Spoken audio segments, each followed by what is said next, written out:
अस्सलामुअलैकुम वरहमतुल्लाह। आज की क्लास का हम आगाज करते हैं। आज हम चैप्टर नंबर 6 पर आ गए हैं। अच्छा, चैप्टर 5 हमने इसलिए स्किप किया है कि वो हम लास्ट में करेंगे, क्योंकि जिस तरह कुरानिक पैसेजेस हम लास्ट में करेंगे, इसी तरह हदीस के चैप्टर भी लास्ट में इसलिए करेंगे क्योंकि उन चैप्टर्स में कोई टेक्निकल टॉपिक नहीं है, मतलब एक्सप्लेनेशन है। उसमें बहुत ज्यादा कोई टेक्निकल ऐसी चीज नहीं है जिसको समझना जरूरी हो। तो इसलिए मैं पहले टेक्निकल टॉपिक्स को कवर कर रहा हूँ, फिर लास्ट में इंशाल्लाह हदीस के पैसेजेस और कुरानिक पैसेजेस के चैप्टर्स भी मैं अपलोड कर दूंगा। अच्छा, द हिस्ट्री चैप्टर नंबर 6 है। पेपर 2 के अंदर हम दाखिल हो चुके हैं। पेपर 1 हमारा सारा के सारा मुकम्मल हो गया। अब जो है ये पेपर 2 के अंदर हम दाखिल हो चुके हैं। तो हम चलते हैं हदीस की हिस्ट्री और एंड द कॉम्पिलेशन ऑफ हदीस। अच्छा, हदीस मुबारक सल्लल्लाहु अलैहि वसल्लम, आप सल्लल्लाहु अलैहि वसल्लम की जो हदीस मुबारक है, इसकी हिस्ट्री क्या है और इसको किस तरीके से महफूज किया गया कि आज हमारे पास हदीस मौजूद है, हदीस की किताबों में मौजूद है, किस तरीके से हुआ। लेकिन इसके शुरू करने से पहले मैं चाहूंगा कि हदीस की जो डेफिनेशन है वो एक्सप्लेन करूं। अच्छा, डेफिनेशन की वर्डिंग्स शुरू करने से पहले मैं आपको आसान अल्फाज में हदीस की डेफिनेशन समझाता हूं कि वो अल्फाज, वो रिटन में अल्फाज, वो वर्डिंग्स, रिटन की वर्डिंग्स, रिटन वर्डिंग, वो टेक्स्ट जिसके अंदर आप सल्लल्लाहु अलैहि वसल्लम की कोई बात जिक्र की गई हो कि आप सल्लल्लाहु अलैहि वसल्लम ने ये बात फरमाई, या फिर उसके अंदर आप सल्लल्लाहु अलैहि वसल्लम का कोई एक्शन जिक्र किया गया हो कि आप सल्लल्लाहु अलैहि वसल्लम ने ऐसा किया, या उसके अंदर कोई ऐसा वाकया जिक्र किया गया हो किसी टेक्स्ट में कि जिसके अंदर ये लिखा हुआ हो कि आप सल्लल्लाहु अलैहि वसल्लम ने किसी सहाबी को कोई कुछ करते हुए देखा, या कुछ आप सल्लल्लाहु अलैहि वसल्लम की मौजूदगी में उन्होंने कोई काम किया, लेकिन आप सल्लल्लाहु अलैहि वसल्लम ने उनको उस काम से मना नहीं फरमाया। तो ऐसा टेक्स्ट जिसमें इन तीन में से कोई एक बात हो, तो वो टेक्स्ट जो है हदीस कहलाता है। ठीक है, अब जरा हम डेफिनेशन की तरफ आते हैं। अच्छा, the life of the holy prophet, peace be upon him, his discourses and utterances, जो आप सल्लल्लाहु अलैहि वसल्लम के फैसले थे, जो आप सल्लल्लाहु अलैहि वसल्लम ने अपनी जुबान मुबारक से जो बातें निकाली, इरशाद फरमाई, चाहे वो बातें किसी सहाबी से गुफ्तगू थी, चाहे वो बात आप सल्लल्लाहु अलैहि वसल्लम बयान करते हुए फरमा रहे थे, या किसी अपनी जोजा मुतहरा से बात कर रहे थे, हर वो बात जो आप सल्लल्लाहु अलैहि वसल्लम की जुबान मुबारक से निकली हो, वो हदीस कहलाती है। इसी तरह दूसरे नंबर पे आप सल्लल्लाहु अलैहि वसल्लम के जो एक्शंस हैं, जिस वर्डिंग्स में जो लिखे होंगे, वो वर्डिंग्स भी हदीस कहलाएगी। इस साइलेंट अप्रूवल मैंने बता दिया था कि आप सल्लल्लाहु अलैहि वसल्लम की मौजूदगी में किसी सहाबी ने कोई अमल किया, कोई भी काम किया, लेकिन आप सल्लल्लाहु अलैहि वसल्लम ने उस काम से मना नहीं फरमाया, तो ये भी हदीस में शुमार होगा। And even his passive conduct constituted next to the holy Quran, इसी तरह आप सल्लल्लाहु अलैहि वसल्लम का जो अमल है, वो सारा के सारा जो है कुरान के बाद हमारे लिए हिदायत का जरिया है। जिस तरह कुरान पाक में हमारे लिए रहनुमाई है, इस तरह कुरान पाक के बाद हदीस मुबारक में हमारे लिए रहनुमाई है। The second most important source of guidance, guidance का सेकंड मोस्ट इंपॉर्टेंट सोर्स, क्योंकि फर्स्ट मोस्ट इंपॉर्टेंट सोर्स क्या है? कुरान पाक।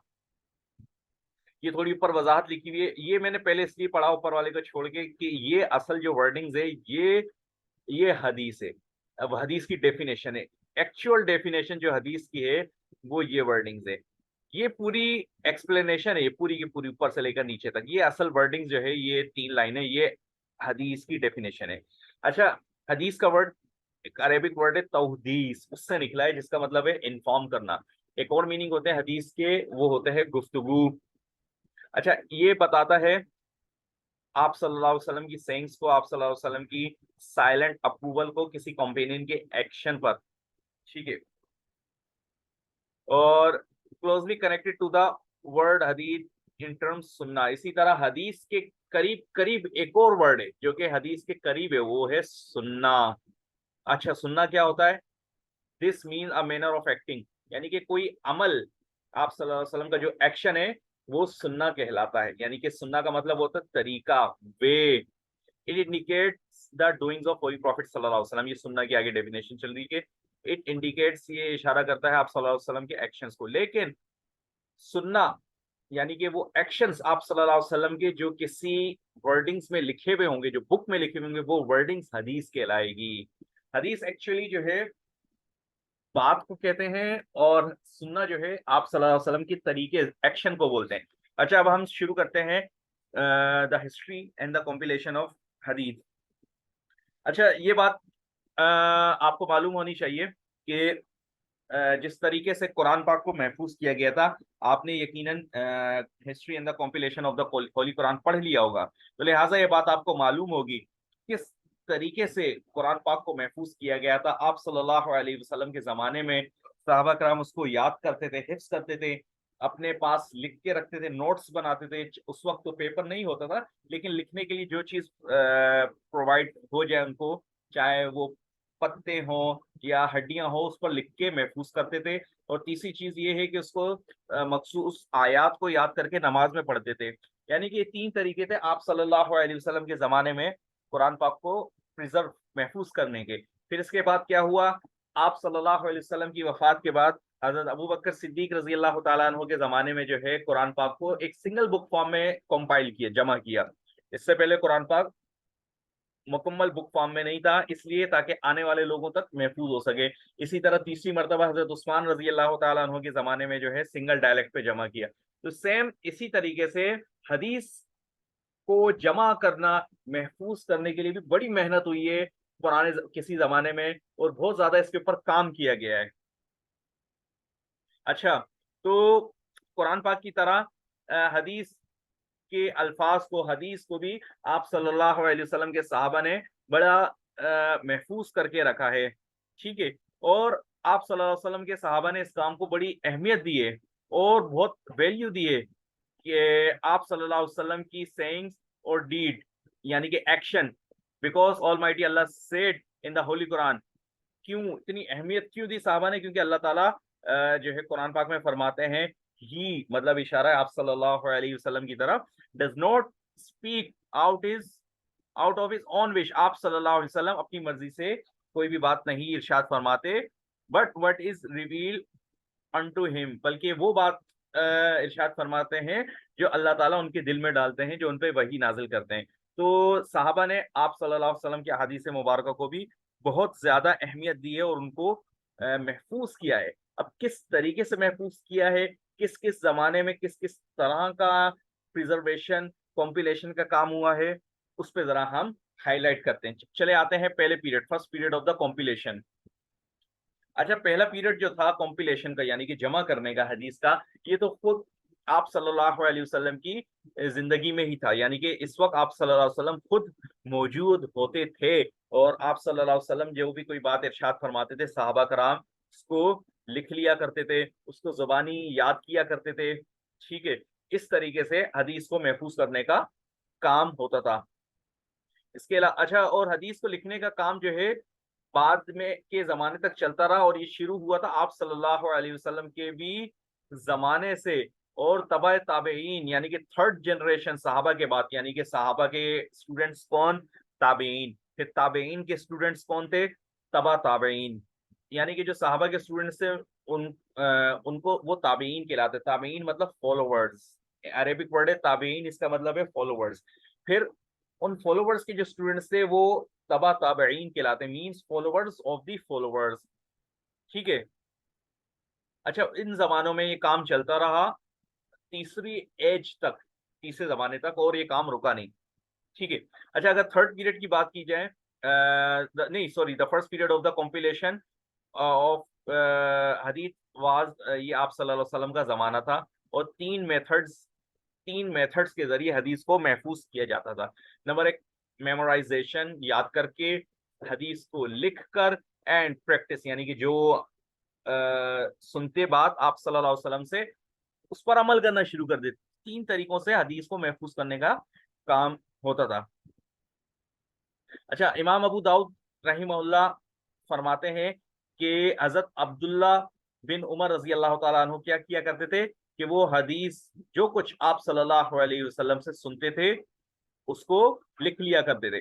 फिर किसी कंपेनियन ने, दूसरे साहबी ने हजरत अब्दुल्ला इब्न उमर रजी अल्लाह तआला अन्हु को ऐसा करने से मना फरमाया, मना किया कि क्यों। उन्होंने कहा कि आप सल्लल्लाहु अलैहि वसल्लम जो हैं वो भी आखिर इंसान है, हो सकता है कि गुस्से में कोई ऐसी बात कह दें, गुस्से में या खुशी में, कि जो कि बात हदीस का हिस्सा ना हो। तो फिर क्या हुआ, हजरत अब्दुल्ला इब्न उमर रजी अल्लाह तआला अन्हु ने जो है लिखना छोड़ दिया।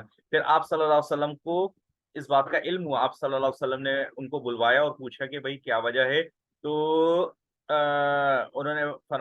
उन्होंने पूरा किस्सा बताया कि इसलिए मैंने जो है लिखना छोड़ दिया। तो आप सल्लल्लाहु अलैहि वसल्लम ने क्या फरमाया, अपने मुंह मुबारक की तरफ इशारा करते हुए, by God who on my life, Allah जिसके कब्जे में मेरी जान है, इस मुंह से सिवाय सच के कुछ भी बाहर नहीं आता। लिहाजा आपको चाहिए कि बगैर किसी झिझक के आप हदीस को लिखते रहें। तो फिर क्या हुआ, इसका नतीजा, हजरत अब्दुल्ला रजी अल्लाह तआला अन्हु लिखते रहे और तकरीबन 2000 अहादीस मुबारका उन्होंने लिखी, अपने पास महफूज करके रखी।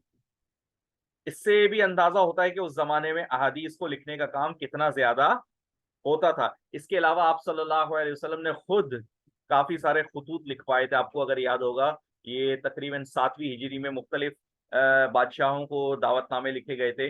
तो ना सिर्फ 7वीं हिजरी में, इसके अलावा भी बहुत सारे वक्त बादशाहों को दावतनामे खुतूत लिखे गए थे। तो वो खुतूत भी आप सल्लल्लाहु अलैहि वसल्लम की हदीस ही में शुमार होते हैं। और कॉम्पेनियंस ने जो है उनको लिख के रखा, अपने पास महफूज रखा। अच्छा, सेकंड पीरियड की तरफ आते हैं। दूसरा जमाना, यानी कि एक तो ये जमाना था जिसमें आप सल्लल्लाहु अलैहि वसल्लम बजाते खुद मौजूद थे और सहाबा कराम इस तरीके से महफूज किया करते थे। दूसरे जमाने में क्या हुआ कि आप सल्लल्लाहु अलैहि वसल्लम का विसाल के बाद, दुनिया से तशरीफ ले जाने के बाद का जो जमाना है, ये दूसरा जमाना कहलाता है, जिसमें सहाबा कराम से ताबेईन यानी कि उनके स्टूडेंट्स ने अहदीस पढ़ी, सीखी, महफूज करी, याद करी। ठीक है, तो ये सहाबा और ताबीन का जमाना कहलाता है। इसी तरह अब इसमें क्या हुआ, इस जमाने के अंदर सहाबा कराम के जितने भी स्टूडेंट्स थे, यानी कि जो ताबीन थे, उन्होंने अपने अपने टीचर से जो जो अहादीस सुनी थी, यानी कि अपने अपने टीचर से जो जो अहादीस ली थी, उनकी सबक में बैठ के उनसे जो जो हदीसें पढ़ी थी, उन सब अहादीस को जमा करके मुख्तलिफ किताबें बनाई और उन किताबों को अपने टीचर के नाम पे रख दी, यानी कि अपने टीचर अपने सहाबा के नाम पे रखी। जैसे कि हजरत अबू हुरैरा रजी अल्लाह तआला अन्हु, उनका नाम जो है हजरत अबू हुरैरा रजी अल्लाह तआला अन्हु के जो स्टूडेंट थे, स्टूडेंट का नाम था बशीर इब्ने नोहैक। इन्होंने क्या किया कि सारी हदीस जो कि हजरत अबू हुरैरा रजी अल्लाह तआला अन्हु से इन्होंने नरेट करी थी, जो सुनी थी, वो अपनी किताब में लिख दी। अच्छा, लफ्ज नरेट या नरेशन आगे चल के बार बार आएगा, तो आप ये जहन में रख लें कि नरेट करना कहते हैं कि हदीस को सुन के आगे ट्रांसफर करना, इसको बोलते हैं नरेट। और नरेशन बोलते हैं हदीस को। ठीक है, ये लफ्ज आगे आएगा। अच्छा, इसी तरह आ, वो अहादीस है जो कि हजरत अनस रजी अल्लाह तआला अन्हु ने नरेट करी, जो आप सल्लल्लाहु अलैहि वसल्लम सुन के आगे पढ़ाई मतलब अपने स्टूडेंट्स को सिखाई। तो वो उनके एक स्टूडेंट थे ओबान, उन्होंने इस तरह अहादीस मुबारका लिखी। उर्वा बिन जुबैर एंड नाफे, इन्होंने क्या किया, आयशा रज़ी अल्लाह तआला अन्हा से जो अहादीस मुबारक सुनी थी, उनको लिखा, तैयार किया। और इसी तरह अब्बास रज़ी अल्लाह तआला अन्हु की अहादीसें भी जो है उनके स्टूडेंट्स ने लिखी। ठीक है, और ये अहादीस जो है हर कंपेनियन के नाम पर बनाई गई थी, और इसका नाम रखा था मुस्नद। अच्छा, मुस्नद निकला है सनद से। सनद का मतलब होता है सर्टिफिकेशन।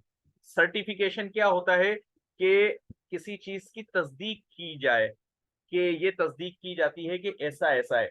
तो सर्टिफिकेशन से मुराद इन हदीस की सर्टिफिकेशन कौन थे? इनको नरेट करने वाले थे, यानी कि वो कंपेनियंस जिन्होंने आप सल्लल्लाहु अलैहि वसल्लम से सुन के आगे पहुंचाई। तो एक तरीके से ये लोग सर्टिफाइड लोग थे, मतलब तस्दीक शुदा लोग थे। तो इसी तस्दीक शुदा वाले काम को, सर्टिफिकेशन को अरेबिक में बोलते हैं इस्नाद। इस्नाद मतलब सर्टिफिकेशन। और जिस बंदे की सर्टिफिकेशन हो, यानी कि जिस बंदे की कलेक्शन हो, जिसने आप सल्लल्लाहु अलैहि वसल्लम से सुनी हो, तो उस कलेक्शन करने वाले यानी कि उस राइटर को बोलते हैं मुस्नद, यानी कि जिसकी सर्टिफिकेशन हो।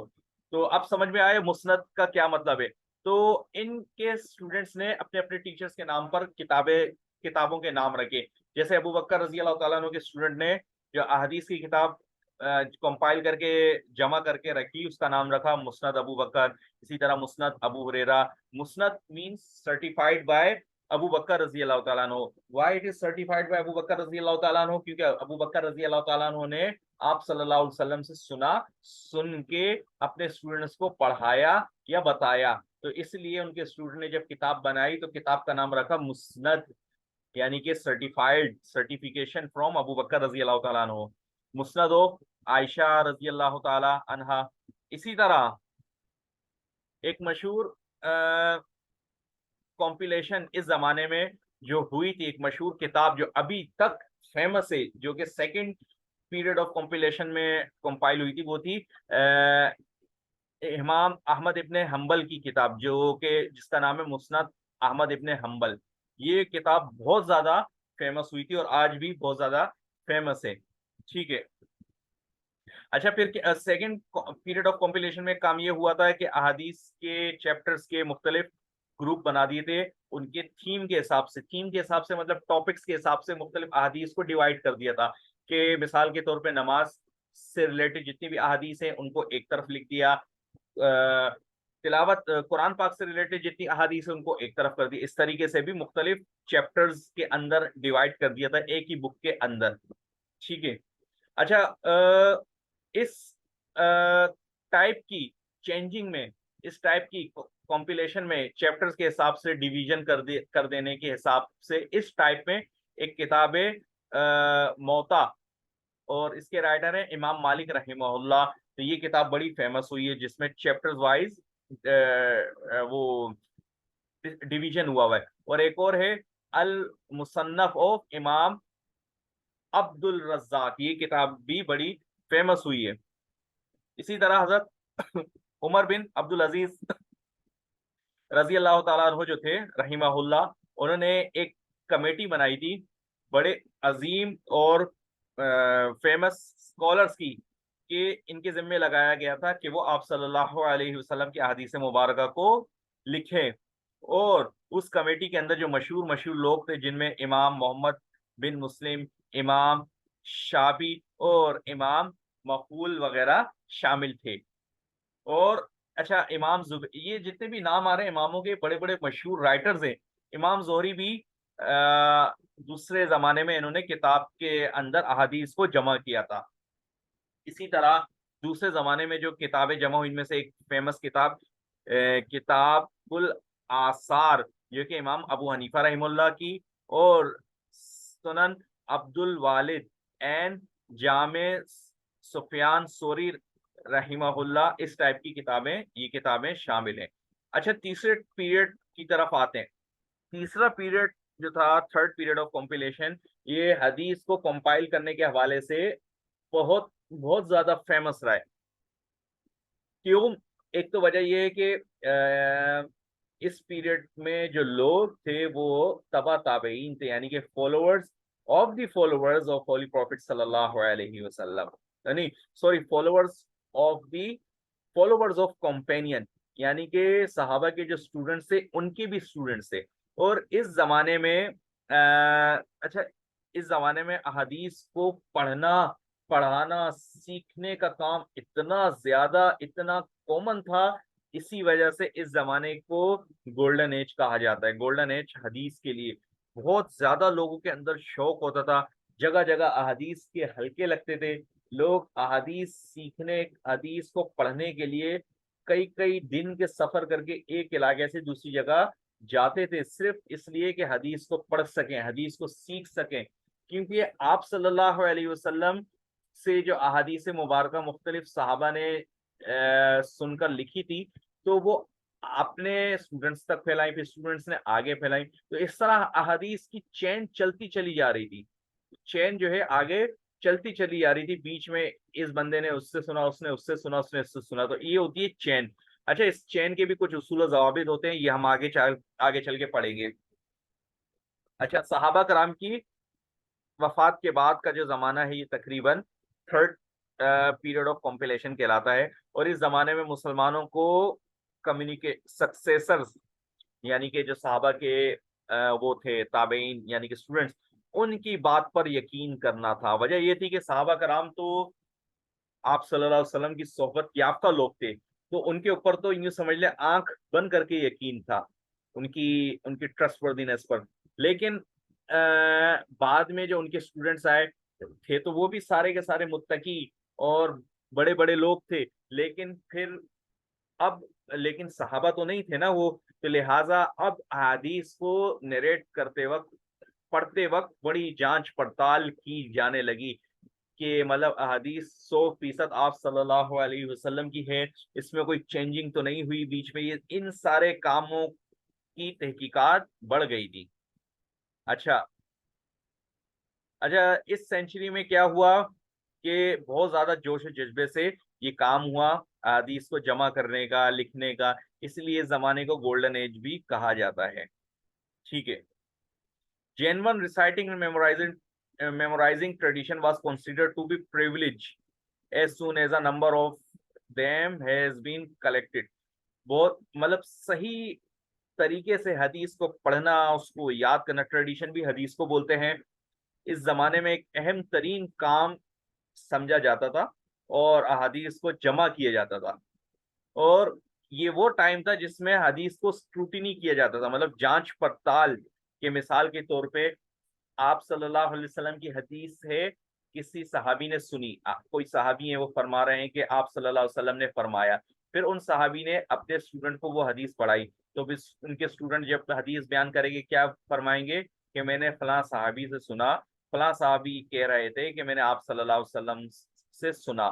तो फिर उनके स्टूडेंट जब चौथे नंबर पे आगे पढ़ाएंगे, तो वो पढ़ने वाला किस तरीके से आगे, मिसाल के तौर पे यहाँ पे ये आप सल्लल्लाहु अलैहि वसल्लम ने हदीस फरमाई, फिर इसके बाद उनके कॉम्पेनियन जो थे आप सल्लल्लाहु अलैहि वसल्लम के, उन्होंने हदीस को सुना, फिर कॉम्पेनियन ने जो है आगे अपने स्टूडेंट को पढ़ाया।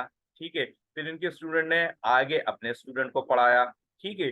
तो अब ये स्टूडेंट जो हैं, ये वाले, अब ये जब हदीस बयान करेंगे, ये नहीं कहेंगे आप होली प्रॉफिट सल्लल्लाहु अलैहि वसल्लम से, नहीं, ये कहेंगे मैंने सुना इनसे, इनसे, इनका जो भी नाम होगा, फिर इनसे सुना, ये कह रहे थे कि मैंने सुना इनसे, सहाबी से, सहाबी से मैंने ये सुना, सहाबी कह रहे थे कि आप सल्लल्लाहु अलैहि वसल्लम ने फरमाया, जो भी हदीस होगी।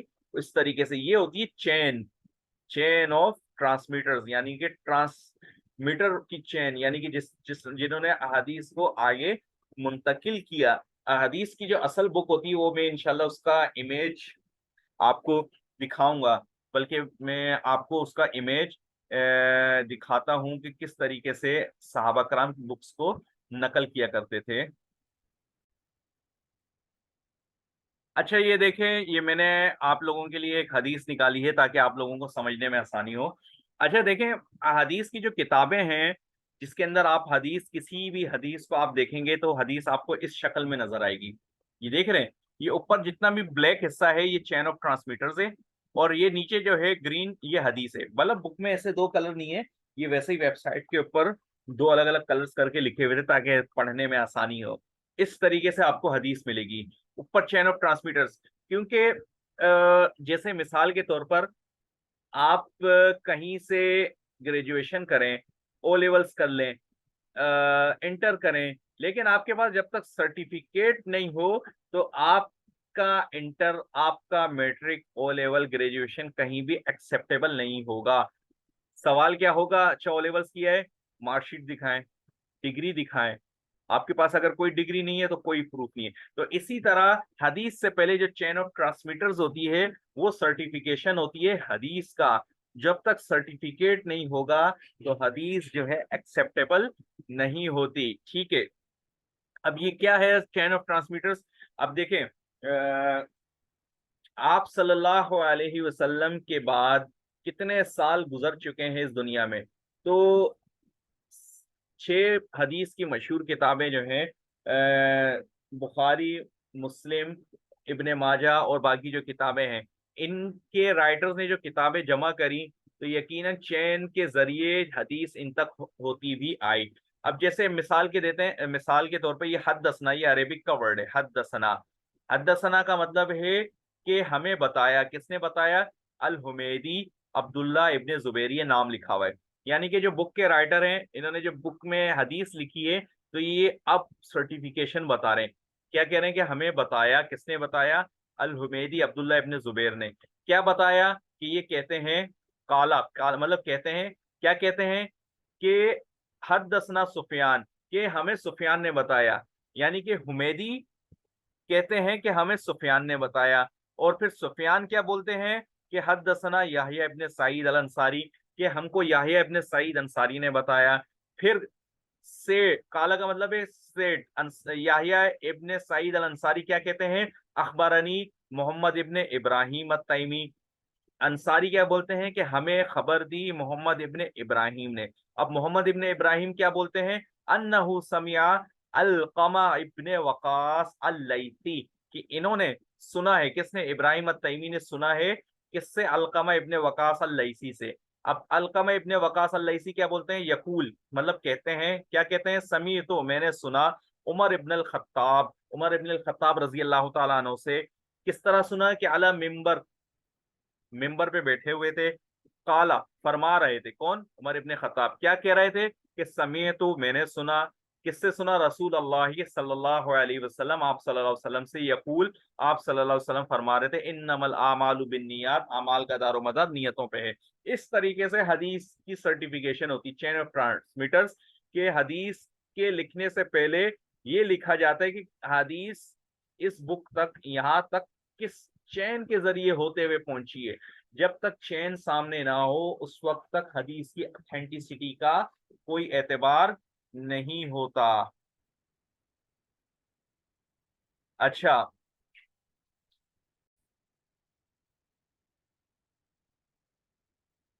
अच्छा, अब आप दोबारा वापस आ जाते हैं अपनी इसके ऊपर, क्लास के ऊपर। अच्छा, तो हदीस अथेंटिक हो, लेस अथेंटिक हो, ये सारी जांच पड़ताल जो है इस जमाने में हुई। इसी तरह हदीस फैब्रिकेटेड है, यानी कि अपनी तरफ से बनाई हुई है। हदीस को लेना है, रिजेक्ट करना है, ये सारा काम जो है इसी जमाने में हुआ। और इसी तरह उस जमाने में ये बड़ी तहकीक की गई, देखा गया कि हदीस जो है कुरान पाक के मुकाबले में ना आए, हदीस की वर्डिंग्स और रिलायबल हो बहुत ज्यादा। इस्नाद मस्ट बी फुल एंड, इस्नाद चेन ऑफ ट्रांसमिटर्स को बोलते हैं, मुकम्मल हो, अनब्रोकन ना हो, टूटी हुई ना हो, यानी कि बीच में से कोई एक नरेट करने वाले शख्स गायब ना हो। ये सारा काम जो है तीसरे जमाने में हुआ। अब बात करते हैं तीसरे जमाने में अहादीस की 6 जो फेमस बुक्स थी वो भी कंपाइल हुई। जैसे कि इस्माइल अल बुखारी रहिमहुल्लाह, इन्होंने हदीस की सबसे ऑथेंटिक बुक, जो पूरी दुनिया में सबसे ऑथेंटिक बुक समझी जाती है, वो वो इन्होंने कंपाइल करी, लिखी। अच्छा, इनके पास अहादीस का मजमुआ था 6 लाख, इनके पास याद थी या फिर इन्होंने लिख के रखा होता, 6 लाख अहादीस थी। फिर उसके बाद इन्होंने 6 लाख अहादीस में को अपनी बुक में शामिल करने के लिए कुछ रूल्स रेगुलेशन बनाए। उन रूल्स रेगुलेशन के हिसाब से उन्होंने हदीस की छांटी करना शुरू करी। तो 6 लाख में से छांटी करने के बाद 7,000 अहादीसें अपनी किताब में शामिल करी। और इस पूरी किताब को जमा करने का वक्त 16 साल लगे। ठीक है, और इस यही काम तकरीबन बाकी फॉलोअर्स ने, बाकी स्कॉलर्स ने भी उस जमाने में किया। ठीक है, किस तरीके से बुक के अंदर अहादीस को स्क्रूटनाइज करना क्या होता है। जैसे अहादीस उन्होंने अपने किसी टीचर से हदीस सुनी, मिसाल है, सुनने के बाद अब उसमें ये होता था कि ये देखते थे कि ये जो चेन ऑफ ट्रांसमिटर्स है इसके अंदर तमाम के तमाम बंदे सही आलिम हैं और सही से मुहद्दिस हैं, इन्होंने कभी झूठ तो नहीं बोला, कोई गुनाह तो नहीं किया, कभी कोई ऐसा काम तो नहीं किया। तो इस तरीके से जांच पड़ताल हुई होती थी उस जमाने के अंदर। तो उस जांच पड़ताल करने के बाद जिस हदीस में जरा सा भी शक होता था कि चेन ऑफ ट्रांसमिटर्स में कुछ मसला है, वो हदीस अपनी बुक में शामिल नहीं करते थे। तो इसी तरह इमाम इस्माइल अल बुखारी, जिन्होंने इमाम सही बुखारी को कंपाइल किया, इनके पास तकरीबन 6 लाख अहादीस का मजमुआ था, और इसमें से सिर्फ 7,000 अपनी बुक में शामिल किया इन्होंने। इसी तरह इमाम अबू दाऊद हो गए, सुनन सुनन किताब के राइटर, तिरमिजी, दाऊद अल जामी, ये सारे बुक के राइटर्स हैं और उनकी बुक्स के नाम लिखे हुए। अच्छा, ये रही 6 ऑथेंटिक बुक्स। सही बुखारी, सही मुस्लिम, ये इनके आगे राइटर्स के नाम लिखे हुए। जामे तिरमिजी, सुनन अबू दाऊद, सुनन नसाई, किताबों के नाम है। सुनन इब्ने माजे, ये आगे इनके राइटर्स के नाम लिखे हुए। अच्छा, इस आखिरी पीरियड में जो है और भी स्कॉलर्स ने मुख्तलिफ किताबों को, हदीस की किताबों को लिखा था। सिर्फ 6 स्कॉलर्स नहीं, और भी स्कॉलर्स थे जिन्होंने हदीस को लिखा था, और उनके जो कंटेंट्स थे इन्हीं 6 किताबों से लिए गए थे। बस उन्होंने अपनी अलग से कुछ छोटी किताबें भी हदीस की बनाई थी। इसी तरह इस जमाने में हदीस जो है बहुत ज्यादा exceedingly rich and finally came to the state as know it today. यानी कि उस जमाने में ये काम इतना ज्यादा रिच हुआ, यानी कि इतना ज्यादा जोर शोर से हुआ कि एक मकाम हासिल किया इस काम ने, और आज अल्हम्दुलिल्लाह हम तक मुसलमानों के लिए एक बेहतरीन गाइडेंस है ये हदीस की किताबें। ठीक है, उम्मीद करता हूँ ये टॉपिक आप लोगों को समझ में आ गया होगा। अगर कोई सवाल हो तो कमेंट करके आप मुझसे पूछ सकते हैं। तब तक के लिए अल्लाह हाफिज।